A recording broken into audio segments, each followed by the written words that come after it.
दुल्हन ने घर में दाखिल होते ही तनकीदी नज़रों से घर का मुआयना किया। चेहरे पर किसी किस्म का तासुर नहीं था। घर क्या था, एक कच्ची चारदीवारी थी जिसमें कच्ची पक्की ईंटों को जोड़कर एक छोटा सा कमरा नुमा बना लिया गया। छत खजूर के पत्तों की थी जिससे सूरज की रोशनी कमरे में आ रही थी। कमरे में कोई खिड़की नहीं थी। दीवार को काटकर कमरे का एक दरवाज़ा बना लिया गया था। कमरे के फर्श पर खजूर के पत्तों का एक गद्दा बिछा हुआ था। मट्टी की हंडिया और एक मट्टी की मेज़ पर एक लकड़ी का प्याला रखा था। दुल्हन खामोशी से बिस्तर पर बैठ गई।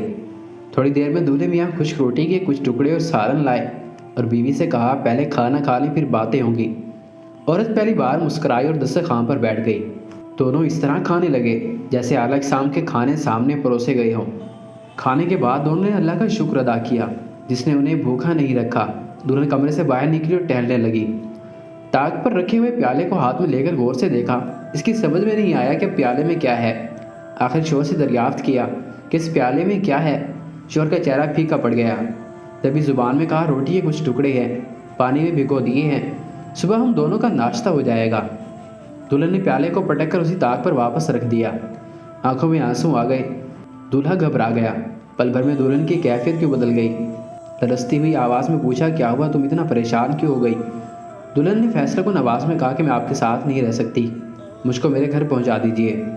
शोहर की समझ में कुछ नहीं आया। इसने मिन्नत समाजित करते हुए कहा, अभी तक तो आप खुश थी, अचानक आपको क्या हो गया। क्या मैं आपको पसंद नहीं? ऐसी बात थी तो निकाह से पहले आपको बता देना चाहिए था। दुल्हन ने नरमी से कहा, ऐसी कोई बात नहीं, आप तो मुझे दिलो जान से पसंद हैं। मैंने पूछा, फिर मेरी गुर्बत से आप घबरा गई। मैंने तो पहले ही आपके वालिद से कह दिया था कि माल के नाम पर मेरे घर में अल्लाह के नाम के अलावा कुछ नहीं है। फिर मैं मेहनत करूंगा और आपके लिए रोटी कपड़े का इंतज़ाम करूंगा। इसने जवाब दिया, आप पता नहीं क्या क्या कहे जा रहे हैं।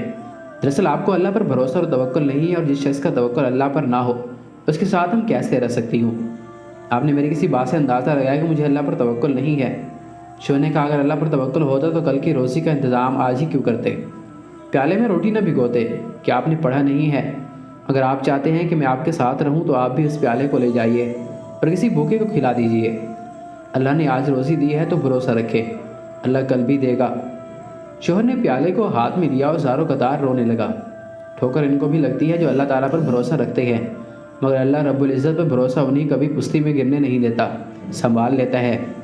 अल्लाह पर हमेशा भरोसा रखो, क्योंकि अल्लाह वो नहीं देता जो आपको अच्छा लगता है, बल्कि वो देता है जो आपके लिए अच्छा होता है।